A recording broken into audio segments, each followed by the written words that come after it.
Phone നമ്മുടെ ശത്രുവാണ് അതോ സുഹൃത്താണോ? നമുക്ക് നോക്കാം.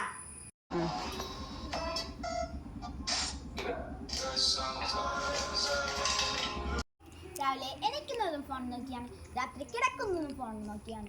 ക്ലാസ്സിലും ഫോൺ, വീട്ടിലും ഫോൺ. പഠിക്കാനിരിക്കുമ്പോൾ 5 മിനിറ്റ് കൂടുമ്പോൾ നോട്ടിഫിക്കേഷൻ വരും.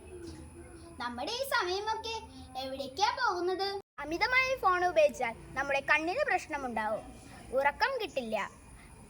ഏറ്റവും വലുത് നമ്മുടെ പരീക്ഷയുടെ മാർക്കും കുറയും.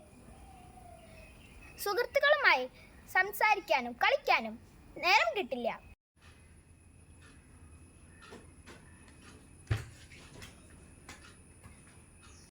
അപ്പോൾ നമുക്ക് തീരുമാനിക്കാം, ഫോൺ ഉപയോഗം കുറയ്ക്കാം, ജീവിതം കൂടുതൽ ആസ്വദിക്കാം. നിങ്ങളുടെ അഭിപ്രായം കമന്റ് ചെയ്യണേ. ബൈ.